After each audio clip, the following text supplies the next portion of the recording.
حضرت موسیٰ علیہ السلام سے ایک آدمی نے کہا کہ آپ میرے لیے دعا فرمائیں کہ اللہ تبارک و تعالیٰ مجھے جانوروں کی زبان سکھا دے۔ حضرت موسیٰ علیہ السلام نے اسے بڑا سمجھایا، بھی اپنی زبان جانتے ہو، ضروری ہے جانوروں کی زبان سیکھنا۔ کہنے لگا بس میرے لیے دعا فرما دیں، اور زیادہ نہ تو میرے لیے صرف اتنا ہی کافی ہے کہ میرے گھر میں جو جانور رہتے ہیں، یعنی ایک کتا ہے، ایک مرغا ہے، کم سے کم ان کی زبان سیکھ جائے۔ تو اس کے بار بار اصرار پر حضرت موسیٰ علیہ السلام نے دعا فرما دی۔ اب ان کی یہ باتیں سمجھتا تھا۔ ایک مرتبہ ایسا ہوا کہ مرغ کی اور کتے کی لڑائی ہو گئی روٹوں کے ٹکڑوں کی وجہ سے۔ روٹی کے ٹکڑے پڑے تھے اور مرغ کہتا ہے میں کھاتا ہوں، کتا کہتا ہے میں کھاتا ہوں۔ مرغ نے کہا کہ آج یہ میں کھا لیتا ہوں، کل اس مالک کے اونٹ کو مر جانا ہے، اور جب وہ مرے گا تو پھر اس کا گوشت تم نے کھا لینا ہے۔ اب اسے مالک نے سن لیا اور جا کر کے اس اونٹ کو بیچ آیا کہ چلو اسی کو تو بچا لوں۔ دوسرے دن پھر اسی بات کی لڑائی ہوگی ٹکڑوں کی وجہ سے۔ اب مالک پھر سن رہا ہے، اس نے کہا کہ کل تو مالک نے بیچ دیا تھا اونٹ کو، آج چلو مجھے یہ کھانے دے، کل تو نے جھوٹ بولا۔ اس نے کہا میں نے جھوٹ نہیں بولا، اس نے بیچ دیا، وہ وہاں پہ جا کے مر گیا، لیکن آج اس کی گائے مرے گی تو اس میں سے کھا لینا، مجھے یہ کھانے دے۔ اب وہ مالک سن رہا تھا، اٹھا اور اس نے جا کر کے وہ بھی بیچ دی۔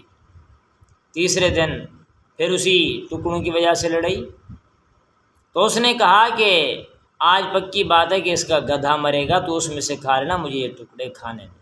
اس نے کہا وہ جھوٹ بولتا، اس نے کہا میں جھوٹ نہیں بول رہا، یہ اس کو بیچ آیا جا کے، نہیں تو وہ تو مر جاتا۔ اب تیسرا دن جب ہوا تو اس نے وہ بھی گدھا بھی بیچ ڈالا۔ اب جب چوتھا دن تھا تو اس دن کیا بات ہوئی، کیا گفتگو ہوئی، اس نے کہا کہ ہر روز تو جھوٹ بول رہا، اس نے کہا جھوٹ نہیں بول رہا، آج صرف یہی مالک ہی مرے گا اور لوگ آئیں گے کھائیں گے پیئیں گے، پھر تو اس میں سے کھا لینا، ہڈیاں وغیرہ جیسے پھینکیں گے۔ جب اس نے یہ بات کی تو سیدھا ہی حضرت موسیٰ علیہ السلام کے پاس گیا، کہنے لگا حضرت جی یہ کیا معاملہ ہے، کیا بات ہے؟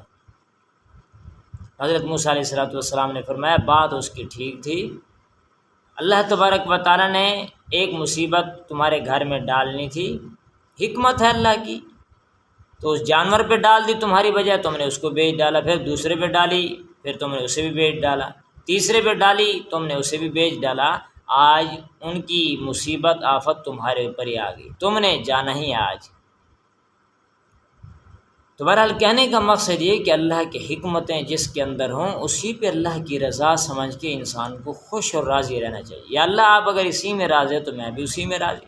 اللہ بڑی بڑی تکلیفوں سے بچا دیتے ہیں، چھوٹی سی تکلیف دے گی، انسان اسی میں رہ کر کے یہی سوچے کہ چلو بڑی تکلیف سے، بڑے حادثے سے، بڑی پریشانی سے تو میں بچ گیا، اس پر اللہ کا شکر ادا کرے۔